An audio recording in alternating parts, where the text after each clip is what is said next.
বোনের বিয়েতে থাকতে পারলাম না, আজকে ওই শ্যুটের জন্য বেরিয়ে পড়তে হলো। চলো প্রথম থেকে না হয় শুরু করি। হ্যালো এভরিওয়ান, আমি রাজ। আমাকে যারা চেনো না, আমি একজন ফটোগ্রাফার এবং ফাউন্ডার অফ সিপিএস ব্র্যান্ড। আজকে আমার মামার মেয়ের বিয়ে ছিল, মানে আমার বোন। আর ক্লায়েন্ট তো অনেকদিন আগে থেকে আমার এই ডেটটা বুক করে রেখেছে। আর বোনের বিয়েটা খুব তাড়াতাড়ি হঠাৎ করে ঠিক হয়ে যাওয়ার জন্য আর জানুয়ারি 1 লগ্ন আমাকে বুক করে রেখেছে ক্লায়েন্ট। তো তার জন্য কতটা চাপের এই যে লগ্নটা আছে একমাত্র একটা ফটোগ্রাফারই বুঝবে। তার জন্য তো কাজটা ক্যান্সেল করতে পারলাম না, তাই যতটুকুনি টাইম পেয়েছি আমি বোনের সাথে একটু দেখা করতে গিয়েছিলাম। আর সত্যি বলতে ওকে যখন রেখে দিয়ে আমি যখন চলে আসছি, সত্যি আমার মনটা চাইছিল না, কারণ সবাই ছিল, বাট আমি যেহেতু আমার জন্য বেরিয়ে যাচ্ছি কাজের জন্য, সত্যি আমার মন চাইছিল না। কি আর করবো বলো, যেহেতু আমি একটা দায়িত্বশীল ফটোগ্রাফার আর কাউকে কথা দিয়ে রেখেছি, তার কথা তো রাখতেই হবে না। তারাও তো ওয়েট করছে আমার জন্য, অনেকদিন আগে থেকে আমাকে বুক করে রেখেছে যে তাদের সুন্দর মুহূর্তটাকে আমি ফ্রেমবন্দি করবো বলে। তো আজকে কাজ ছিল মইপিট, তো অনেকটা লং রাস্তা হতে আমি যেহেতু গাড়ি আনিনি, তো টোটো অটো টেকার এরকম গাড়ি করে ভাড়া করে যেতে অনেকটা টাইম লেগে গেল। তো প্রায় 3 থেকে 4 ঘন্টা জার্নি করার পরে আমি লোকেশনে চলে এসেছি।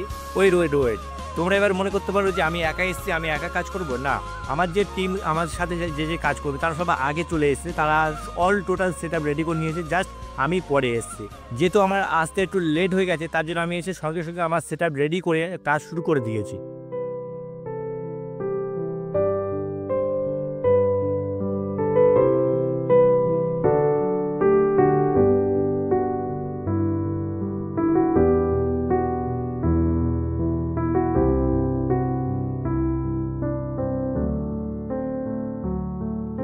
আজকে বেশ খুব তাড়াতাড়ি কাজটা হয়ে গেছে, তার জন্য সবাই খেতে বসে গেছি, আর জাস্ট শুধুমাত্র কাপের শটগুলো বাকি আছে।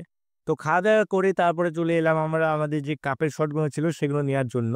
যেহেতু এখন স্টিল ফটো নেওয়া হচ্ছে, তো এখন সব লাইট প্রায় অফ করা আছে, জাস্ট 2-4টে লাইট জ্বলছে। তো কিছুক্ষণ পরে ভিডিও নেওয়া হবে, কারণ ভিডিওতে লাইট না থাকলে তখন তো আর ভালো লাগবে না। ফটোতে তো লাইট এক্সটার্নাল ইউজ করা হয়।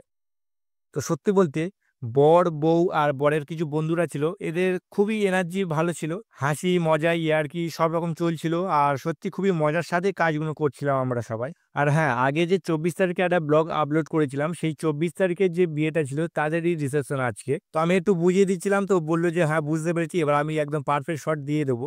তো ফটো ক্লিক করার সময় যদি কোনো একটু ভুল হয় সেটা এডিট করে ঠিক করে নেওয়া যায়, কিন্তু ভিডিওর ক্ষেত্রে সেটা সম্ভবই হয় না। তার জন্য ভিডিও যদি একটু প্রবলেম হয় আবার নতুন করে সেটা টেক নেওয়া হয়। তো কিছু কিছু ক্ষেত্রে একটু ভুলের জন্য আমি আরো অনেকবার করে টেক নিয়েছি।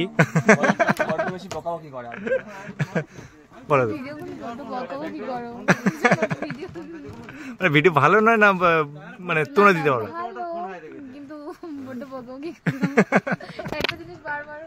হ্যাঁ, যেহেতু পোস্টগুলো দিতে পারছিলাম না, তো আমি যেহেতু একটু ভালো করে বলছিলাম, তাই ও আর দাদা বলছে যে তুমি বড্ড বকাবকি করো, আর একটা জিনিস বারবার যতক্ষণ না পারফেক্ট হয় ততক্ষণ না তুমি ছাড়ো না, এটাই বলছিল। তো আমরা এই রাতেই বেরিয়ে পড়েছি, কারণ ওরাও গাড়ি নিয়ে এসেছিল, আর যখন গাড়ি আছে তার জন্য ওয়েট করে তো লাভ নেই, আমাদের গাড়ি নিয়ে আমরা বেরিয়ে পড়েছি। আর যেহেতু খুবই ঠান্ডা পড়েছিল আর আমি হেলমেট আনিনি, আর আমি তো জানি না যে ওরা গাড়ি নিয়ে এসছে, তার জন্য একার মুড়ি মাড়ি দিয়ে একবার ভালো করে বসে পড়েছি। তো অনেকটা লং রাস্তা, মাঝে মাঝে অনেকটা কুয়াশা পড়ে রয়েছে, রাস্তাতে কিছু দেখা যাচ্ছে না, একদম রাস্তা সাদা হয়ে রয়েছে। ঠিক আছে, ভিডিওটা এখানে শেষ করছি, কেমন হয়েছে কমেন্টে জানিও। দেখা হচ্ছে একটা নতুন ভিডিওতে, সবাই ভালো থেকো, টাটা।